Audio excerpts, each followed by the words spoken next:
కరీంనగర్ కానీ ఈ యొక్క 4 జిల్లాలలో రెడ్డి సంఘానికి సంబంధించిన చాలామంది నేతలు వాళ్ళు సమావేశమై ఏం చేశారంటే ఈ ఎన్నికల్లో ఎవరు రెడ్డి అయితే వాళ్ళకే మనం ఓటేయాలి, వాళ్ళకే మద్దతు తెలపాలి అని చెప్పి ఒక తీర్మానానికి వచ్చారని చెప్పేసి చిన్న గుసగుస నడుస్తుంది, సమాచారం అందింది. దీన్ని ఎట్లా ఎదుర్కొంటారు? చాలా మంది రెడ్లు కరీంనగర్లో ఉన్నారు, మిగతా జిల్లాలో కూడా ఉన్నారు. దీన్ని ఎట్లా ఎదుర్కొంటారు? కులం అనేది భారతదేశంలో పుట్టుకతోనే వచ్చేటువంటి ఒక ఆస్పెక్ట్. అవును. బట్ ఇక్కడ అంటే casteism is different from the cost. కులము కులతత్వం రెండు వేరు వేరు. కులతత్వం అనేటువంటి పదానికి జనరల్ గా కులం మీద బాగా ప్రత్యేకమైనటువంటి విపరీతమైనటువంటి అభిమానం, అంటే విపరీతమైనటువంటి అభిమానం వారి వారి కులాల పట్ల ఉండడాన్ని నేను తప్పుపట్టను. కానీ మిగతా కులాలను కనుక ద్వేషించే పరిస్థితి కనుక ఉంటే దాన్ని కులతత్వంగా మనం ట్రీట్ చేస్తాం. బట్ కులం పైన అభిమానం ఓకే. సో కులం పైనటువంటి అభిమానం ఉండి ఇతర కులాలను ఓడించాలి అనేటువంటి వ్యక్తిత్వం ఎవరికైతే ఉంటుందో అది జనరల్ గా లో ప్రొఫైల్ ఉన్నటువంటి వాళ్ళకి మాత్రమే అలాంటి నేపథ్యం, అలాంటి వ్యక్తిత్వం ఉంటుంది. కానీ బ్రాడర్ స్పెక్ట్రమ్ లోపల ఉన్నటువంటి పోటీదారులు ఎవరు, ఈ పోటీదారుల లోపల నిజంగానే ఈ క్యాండిడేట్ ఎలక్ట్ అయితే బాగుంటది అని అనుకునే వాళ్ళు బ్రాడర్ వ్యూతో ఉన్నటువంటి వాళ్ళు కూడా చాలా మంది ఉంటారు. కాబట్టి ఆ చాలా మందిని మాత్రమే నేను కన్సిడర్ చేస్తాను. సో ఇక్కడ ఏంటో narrow mind or narrow view ఏదైతే ఉందో దానికి మనం ఆన్సర్ చేయలేము. సో ఏ కులంలోనైనా నారో వ్యూ ఉండొచ్చు, బ్రాడ్ వ్యూ ఉంటుంది. కాబట్టి బ్రాడ్ వ్యూ అనేది ఎప్పుడైనా గెలుస్తుంది, బట్ దానికి కొంత టైం పట్టొచ్చు. సరే, ఇప్పుడు మొత్తం కూడా గ్రాడ్యుయేట్ ఎమ్మెల్సీకి సంబంధించిన చర్చ జరుగుతుంది. అసలు ఏంది మీ మేనిఫెస్టో ఏంది? మీరు గెలిస్తే గ్రాడ్యుయేట్స్ కి ఏం చేయబోతున్నారు అనేది ఒకసారి చెప్పండి. సో నా manifesto is composed with 4 aspects. Number 1 is unemployed issues. Number 2 is employed issues. Number 3 is quality education. And finally women empowerment. ఈ 4 ఒకటి నిరుద్యోగ సమస్యలను మనం ఏదైతే ఆల్రెడీ జాబ్ క్యాలెండర్ ఇచ్చారు, సో జాబ్ క్యాలెండర్ ఇవ్వాలి అని చెప్పేసి కూడా నేను కొంత నా వైపు నుంచి రిప్రజెంటేషన్స్ ఇచ్చాను. అంటే జాబ్ క్యాలెండర్ ని ఇవ్వడమే కాదు, ఆ జాబ్ క్యాలెండర్ ను ప్రాపర్ వే లోపల ఇంప్లిమెంట్ చేయడం కూడా చాలా ఇంపార్టెంట్. కాబట్టి ఆ ఇంప్లిమెంటేషన్ లోపల నా కంట్రిబ్యూషన్ తప్పనిసరిగా ఉంటుంది. రెండవది ఉద్యోగుల సమస్యలు. నేను బేసిక్ గా అంటే ఉద్యోగుల సమస్యలు అంటే మళ్ళీ ఇక్కడ 2 కోణాల్లో మనం చూడాలి. ఒకటి ప్రైవేట్ ఉద్యోగుల సమస్యలు, రెండవది ప్రభుత్వ ఉద్యోగుల సమస్యలు. సో ప్రభుత్వ ఉద్యోగుల సమస్యల లోపల మొన్నటికి మొన్న మనకు 5 డిఏలు పెండింగ్ లో ఉండేవి మొన్నటి వరకు. సో క్యాబినెట్ మీట్ పెట్టి ఒక డిఏను క్లియర్ చేశారు, ఇంకా 4 డిఏలు పెండింగ్ లో ఉన్నాయి. అంటే సెంట్రల్ గవర్నమెంట్ ఇచ్చిన తర్వాత జనరల్ గా స్టేట్ గవర్నమెంట్ దానికి అనుగుణంగా డిఏని అనౌన్స్ చేస్తూ ఉంటుంది. మరి ఇప్పటికి 4 డిఏలు గతం నుంచి పెండింగ్ లో ఉన్నాయి. సో ఆ డిఏలు ఇట్లాంటి ల్యాప్సెస్ ఏవైతే ఉన్నాయో తప్పనిసరిగా వాటిని ఎప్పటికప్పుడు గవర్నమెంట్ దృష్టికి తీసుకెళ్తా ఉంటాం. నేను బేసిక్ ఒక సిపిఎస్ ఎంప్లాయీ. అంటే మనకు 2004 కన్నా ముందు జనరల్ గా ఓల్డ్ పెన్షన్ స్కీమ్ ఉండేది. 2004 తర్వాత న్యూ పెన్షన్ స్కీమ్ వచ్చింది, అంటే కాంట్రిబ్యూటరీ పెన్షన్ స్కీమ్ అని చెప్పేసి అంటాం. మరి నేను 2008 రిక్రూటీ కాబట్టి నేను సిపిఎస్ పరిధి లోపలికి వస్తాం. సో సిపిఎస్ పైన ఒక స్పష్టత లేదు, దానివల్ల చాలా మంది ఉద్యోగులు మానసిక వేదనను అనుభవిస్తున్నారు. సో ఓపీఎస్ అంటే ఓల్డ్ పెన్షన్ స్కీమ్ లో తప్పనిసరిగా మళ్ళీ దాన్ని రివైవ్ చేయాలి అని చెప్పేసి గతం నుంచి ప్రస్తుతం వరకు ఉద్యమాలు జరుగుతున్నాయి. అదేవిధంగా గురుకులాల సమస్య, మోడల్ స్కూల్ సమస్య, అదేవిధంగా కేజీబీవీల సమస్య. పని భారం చాలా తీవ్రమైంది. మోడల్ స్కూల్స్ లోపల మొన్నటి వరకు ఒక ఆల్మోస్ట్ 11 years అసలు ట్రాన్స్ఫర్స్ లేవు. ట్రాన్స్ఫర్స్ మొన్న పెట్టారు, ఇప్పుడు ప్రమోషన్స్ లేవు. అంటే 11 years నుంచి ప్రమోషన్స్ లేవు. అంటే ఒకటి జరుగుతుంది, ఇంకొకటి ఆగిపోతుంది.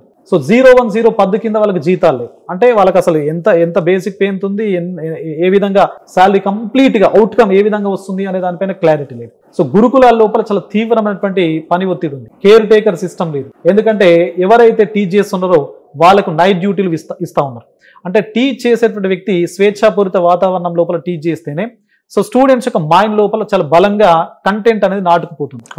దాని వల్ల మాత్రమే పాజిటివ్ అవుట్కమ్ వస్తుంది. కాబట్టి టీచింగ్ ప్రొఫెషన్ ను నోబ్లెస్ట్ ప్రొఫెషన్ ఉన్నాం మనం. అదేవిధంగా కేజీబీవీల సమస్య మొన్నటికి మొన్న సమగ్ర శిక్ష ఉద్యోగులకు సంబంధించినటువంటి సమ్మెలు జరిగింది. సో ఇలాంటి ఇష్యూస్, అవుట్ సోర్సింగ్ ఎంప్లాయీస్, అదేవిధంగా గెస్ట్ లెక్చరర్ సిస్టమ్ ఉంది. సో ఇలాంటి చాలా రకాల వ్యవస్థలు మనకున్నాయి. అంటే ఇవన్నీ ఒక వైపు అయితే ప్రైవేట్ ఉద్యోగుల బ్రతుకు ఇంకొక వైపు. జనరల్ గా ఏ ఉద్యోగైనా ఏం కోరుకుంటాడండి? ఉద్యోగ భద్రత, ఆరోగ్య భద్రత. ఇవి 2 గనక ఇస్తే ఇంకా ఏం ఆశించడు. సో తను మధ్యలో ఎప్పుడు తీసేస్తారో తెలియనటువంటి పరిస్థితి. సో హెల్త్ జనరల్ గా నేను మొన్న నాకు చికెన్ గుని వస్తేనే చాలా డబ్బు ఖర్చు అయింది. అలాంటిది ఒక 10,000, 15,000, 20,000, 30,000 జీతం ఉన్నటువంటి ఒక ప్రైవేట్ ఉద్యోగికి జ్వరం కాకుండా పెద్ద ఏదైనా జర్క్ వచ్చింది అనుకోండి, like heart related, kidney related, brain related issues వచ్చినాయి అనుకోండి, ఒక 10 లక్షలు, 15-20 లక్షలు అవుతే తన ఫ్యామిలీ తట్టుకోగలదు. అదే ఒక ప్రభుత్వం హెల్త్ కార్డు ఇచ్చింది అనుకోండి, హ్యాపీగా ట్రీట్మెంట్ తీసుకుంటాడు, హ్యాపీగా ఇంటికి వస్తాడు, రూపాయి ఖర్చు లేకుండా. అంటే ఈ 2 aspects, job security, health security, ఇవి చాలా చాలా ఇంపార్టెంట్ ఆస్పెక్ట్స్ ఏ ఉద్యోగికైనా. కానీ ప్రైవేట్ ఉద్యోగులకు ఇవి 2 చాలా దూరంగా ఉన్నాయి. కాబట్టి అవి 2 తప్పనిసరిగా కల్పించాల్సినటువంటి బాధ్యత కూడా ప్రభుత్వాల పైన ఉంటది. ఎందుకంటే education is education, teaching is teaching. So ఇది రెండవ కోణం. మూడవ కోణం ఏంటంటే మనకు విద్యా వ్యవస్థకు సంబంధించి నా కంట్రీ అంటే సింపుల్. ఇప్పుడు మారుతున్నటువంటి డైమెన్షన్స్ ఉన్నాయి. ప్రపంచం కంప్లీట్ గా చాలా ర్యాపిడ్ గా క్రియేటివ్ థాట్స్ తో, ఇన్నోవేటివ్ మైండ్ సెట్ తో ముందుకు వెళ్తా ఉన్నారు. సో నేను చాలా వేదికల పైన కూడా చెప్పాను, మీతో కూడా షేర్ చేసుకుంటాను. జపాన్ లో 2వ తరగతి చదువుతున్నటువంటి వ్యక్తి రోబోటిక్ టెక్నాలజీలో అద్భుతాలను ఆవిష్కరిస్తుంది. మరి మన కంటెంట్ లో, మన కరికులంలో డిగ్రీ పాస్ అయిన తర్వాత ఈ రోజు నాటికి అసలు రోబోటిక్ టెక్నాలజీ అంటేనే తెలియదు. అది కూడా సెలెక్ట్ చేసుకుంటే. కాబట్టి అంటే కరికులం అనేది ఇంటిగ్రేటెడ్ గా ఉండాలి.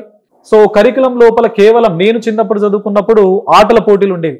అసలు ఇప్పుడు సన్ లైట్ స్టూడెంట్స్ స్కిన్ పైన పడట్లేదు. కంపల్సరిగా స్పోర్ట్స్ తెలంగాణ, ఎడ్యుకేటివ్ తెలంగాణ ఎంత ముఖ్యమో స్పోర్ట్స్ తెలంగాణ కూడా అంతే ముఖ్యం. ఎందుకంటే మన బాడీ సక్రమంగా పనిచేయాలంటే, యాక్టివ్ గా అన్ని రకాల మెటబాలిక్ యాక్టివిటీ జరగాలి అంటే మనం కొంత వర్కౌట్ చేయాలి. మరి పిల్లలకు ఒక 1 అవర్ ఎందుకు, అది కంపల్సరీ పీరియడ్ గా ఎందుకు ఆటల పోటీలు పెట్టారు? అసలు గ్రౌండ్ ఉందా? గ్రౌండ్ ఉండాలి కదా.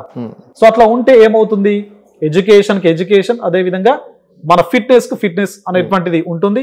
కాబట్టి మన మైండ్ షార్ప్ గా పనిచేయడానికి తోడ్పడుతుంది. అంటే ఇట్లా చాలా ఉన్నాయి, నాకు ఒక విజన్ ఉంది. దెన్ 4th వన్ ఈస్ మహిళా సాధికారత, all dimensions. So social empowerment, సామాజిక సాధికారత, ఆర్థిక పరమైనటువంటి సాధికారత, విద్యాపరమైనటువంటి సాధికారత, రాజకీయ సాధికారత, ఇవన్నీ యాంగిల్స్ లోపల మనం విమెన్ ను ఎంటర్టైన్ చేయాలి అని చెప్పేసి. సో వీటి లోపల మళ్ళీ సబ్జెక్ట్స్ ఉంటాయి, దట్ ఈస్ డిఫరెంట్ గేమ్. ఈ 4 అయితే నా యొక్క ప్రైమరీ ఎజెండాగా నేను మేనిఫెస్టోలో పెట్టుకున్నాను. సో దాంతోనే నేను ఈ రాజకీయం లోపల ముందుకెళ్ళదలుచుకున్నాను. సార్ ఇవన్నీ మీరు బాగా చెప్తున్నారు. ఎన్నికల ముందు ఏ నాయకుడైనా కానీ మేనిఫెస్టోలు అని చెప్పేసి ఇట్లాంటి హామీలని చాలా ఇస్తుంటారు. అందరిలాగే మీరు కూడా ఎన్నికల్లో గెలిచిన తర్వాత మర్చిపోతారా, లేకపోతే వాటిని ఫాలో చేస్తారా? ఒకటండి, నేను ఇంతకు ముందు చెప్పాను, పొలిటీషియన్స్ అండ్ లీడర్ కు డిఫరెన్స్ ఏందని మీరు అడిగారు. అవును. సో పొలిటీషియన్స్ ఆబ్వియస్లీ మర్చిపోతారు. ఎన్నికల ముందు గుర్తు చేస్తారు ప్రజలందరికీ, గెలిచిన తర్వాత మర్చిపోతారు. వాళ్ళని పొలిటీషియన్స్. చాలా మంది గ్రాడ్యుయేట్ ఎమ్మెల్సీ గెలిచిన వాళ్ళు అందరూ అదే పని చేశారు, చాలా చెప్పారు. అది వద్దనే వచ్చింది. ఇప్పటి వరకు 2007 నుంచి 19 వరకు ఇక్కడ ఈ నియోజకవర్గంలో 4 సార్లు ఎన్నికలు జరిగింది. అట్లా జరుగుతుందనే కదా నేను రాజకీయం లోపలికి వచ్చి. మళ్ళీ ఎట్లా నమ్మాలి గ్రాడ్యుయేట్స్? మీరు చేస్తారా? నమ్మకం ఏంటి అసలు? నేను చేసినటువంటి నేపథ్యాన్ని చూడాలి కదా. సోషల్ సోల్ ఉందని నాకు, ఒక సామాజికంగా స్పృహ, అవగాహన చేయాలన్నటువంటి తపన ఉంది. కాబట్టి తప్పనిసరిగా నమ్ముతున్నారు కాబట్టి ఇంత ప్రజాదరణ. మీరు అన్నారుగా ముందు, అసలు ఎందుకు ఇంత షార్ట్ స్పాన్ ఆఫ్ టైం లోపల ఇంత ప్రజాదరణ వచ్చింది అని చెప్పేసి. ఎందుకు వచ్చింది? చాలా తక్కువ మందికి ఇంత ప్రజాదరణ, అసలు ఎన్ని కోట్లు పెట్టుకున్నా ఇంత ఈజీగా రాదు. చాలా తక్కువ సమయంలోనే వచ్చింది. సరే, ఓకే, మీరు బీఎస్పీ పార్టీ నుంచి ప్రస్తుతం పోటీ చేస్తున్నారు. సరే, రేపు గెలిస్తే బీఎస్పీ పార్టీలో కొనసాగుతారా, లేకపోతే మళ్ళీ మీ కాంగ్రెస్ పార్టీకి పోతారా? నేను మొన్నటి వరకు ఏ పార్టీకి అఫిలియేషన్ లేదండి. నేను జాయిన్ కాలేదు కాంగ్రెస్ పార్టీలో. ఎందుకంటే నేను ఉద్యోగి ఒక పార్టీలో జాయిన్ కావడానికి లేదు కాబట్టి నేను జాయిన్ కాలేదు. బట్ సరే, ఒకవేళ పార్టీ టికెట్ ఇస్తే నేను జాయిన్ అవుతాను, పోటీ చేస్తానని చెప్పేసి అనుకున్నాను నేను. బట్ ఇక మీరు అన్నారు కదా, రాజకీయ రణరంగం లోపల కొన్ని అటు ఇటు అవుతాయి అని చెప్పేసి. సో కావడం ఒక పార్టీకి మనము బైండ్ అయినప్పుడు తప్పనిసరిగా దాంతోనే ట్రావెల్ చేయాల్సిందే, చేస్తాం. రేవంత్ రెడ్డి గారు పిలిచి రమ్మంటే వెళ్ళరా? అప్పుడు ఇది సమస్యలన్నీ పరిష్కారం చేస్తా, నేను మీ హామీలు ఏదో చెప్పండి, మేము గ్రాడ్యుయేట్ సమస్యలన్నీ పరిష్కరిస్తా అంటే వెళ్ళరా? గ్రాడ్యుయేట్ సమస్యలు పరిష్కరించడానికి ఒక నైట్, ఒక రోజు, ఒక నెలలో కాదండి. ఎందుకంటే చాలా డిఫరెంట్ డైమెన్షన్స్ తో కూడుకుని ఈ రోజు ఒక సమస్య సాల్వ్ అవుతే రేపు ఇంకొక సమస్య పుడుతుంది. కాబట్టి వాటన్నింటికి నా వైపు నుంచి తప్పనిసరిగా అడ్రస్ చేస్తూనే ఉంటాను. అది ఏ పార్టీలో ఉన్నా చేస్తా, ఎక్కడున్నా చేస్తా. ఎందుకంటే ఇప్పుడున్నటువంటి పార్టీ ఏదైతే ఉందో రేపు కంపల్సరీ 6 సంవత్సరాలు గ్రాడ్యుయేట్ ఎమ్మెల్సీ అంటే ఇట్లుంటాడు అని తెలంగాణ సమాజానికి తప్పనిసరిగా ప్రసన్న హరికృష్ణ రూపంలో నేను చూపిస్తాను. ఎమ్మెల్సీ గెలుస్తారా? ఖచ్చితంగా 100%. మీకు ఎందుకంత డౌట్? ఓకే, సరే, ఫైనల్ గా మీరు ఇక 4 జిల్లాలకు సంబంధించిన గ్రాడ్యుయేట్స్ కి ఏం చెప్పబోతున్నారు ఫైనల్ గా? సో 4 జిల్లాలకు సంబంధించినటువంటి పట్టభద్రులందరికీ నమస్తే. సో ఇక్కడ గతం నుంచి ప్రస్తుతం వరకు గ్రాడ్యుయేట్ ఎమ్మెల్సీలు కానీ, నార్మల్ ఎమ్మెల్సీలు అంటే కంప్లీట్ గా 100,000 కోట్ల డబ్బులు ఉన్నటువంటి వ్యక్తులు మాత్రమే ఓట్లను కొనుగోలు చేసి గెలిచినటువంటి నేపథ్యం ఉన్నది. కానీ ఒక సామాజిక సేవకునిగా, ఒక నాయకునిగా కాదు, సేవకునిగా మీ ముందుకు నేను వస్తా ఉన్నాను. So I know the problems, because నేను 2008 నుంచి ప్రాబ్లమ్స్ తోనే నేను ట్రావెల్ చేస్తున్నాను. కాబట్టి మీ అన్ని సమస్యలు, నిరుద్యోగ సమస్యలు కానీ, ఉద్యోగ సమస్యలు కానీ తెలిసినటువంటి వ్యక్తిగా తప్పనిసరిగా నేను 60 సంవత్సరాలు 70 సంవత్సరాల వ్యక్తిని కూడా కాదు. కాబట్టి మీ ఆలోచనలకు తగ్గట్టుగా నా యాక్షన్ ప్లాన్ ను నేను తప్పనిసరిగా ఇంప్లిమెంట్ చేస్తానని చెప్పేసి మీ అందరికీ నేను నా వైపు నుంచి రిక్వెస్ట్ చేస్తున్నా. సో మీ యొక్క మొదటి ప్రాధాన్యత ఓటును 3వ సంఖ్యకు ఎదురుగా మీ మొదటి ప్రాధాన్యత ఓటును వేసి ప్రసన్న హరికృష్ణ మీ యొక్క కుటుంబ సభ్యుడు, మీ యొక్క బ్రదర్ ప్రసన్న హరికృష్ణని గెలిపించి శాసన మండలికి పంపించండి. తప్పనిసరిగా మీరు వేసినటువంటి ఏ ఓటు కూడా వృధా కాదు అని చెప్పేసి ప్రసన్న హరికృష్ణ ప్రతి క్షణం ప్రతిరోజు మీకు నిరూపించే ప్రయత్నం చేస్తారు. ఎవరైతే ఓటు వేరో వారు కూడా నేను ఎందుకు ఓటు వేయలేదు ప్రసన్న హరికృష్ణను అని ప్రతిరోజు బాధపడేలా కూడా ప్రసన్న హరికృష్ణ చాలా పాజిటివ్ గా తన యాక్షన్ ప్లాన్ తో ముందుకు వెళ్తాడు అని చెప్పేసి మీ అందరినీ కూడా రిక్వెస్ట్ చేస్తున్నా. Please vote for me, please vote for better development. Thank you అన్న. ఇంత పీక్ టైంలో ఎన్నికల ప్రచారంలో బిజీ ఉన్నప్పుడు కూడా మాకు మా ఛానల్కు మీ యొక్క అమూల్యమైన సమయాన్ని కేటాయించడానికి ప్రత్యేకించి ధన్యవాదాలన్న. Thank you. Thank you. మీకు కూడా అంటే ఇంత పీక్ టైం లోపల కూడా నన్ను ఇంటర్వ్యూ చేస్తున్నందుకు మీకు కూడా నా వైపు నుంచి ప్రత్యేకమైన అంటే నా యొక్క వ్యూస్ ను మీరు కొన్ని లక్షల మంది ఓటర్లకు చేరవేయడంలో యు ఆర్ ద మీడియం. కాబట్టి నా లోపల గుండె లోతుల్లో ఏదుందో అది కొంతమందికి కాకుండా చాలా మందికి తెలపడం లోపల కూడా మీరు టైం ఇచ్చినందుకు నా వైపు నుంచి మీకు ప్రత్యేకమైనటువంటి ధన్యవాదాలు. థ్యాంక్ యూ వెరీ మచ్ అన్న. Thank you.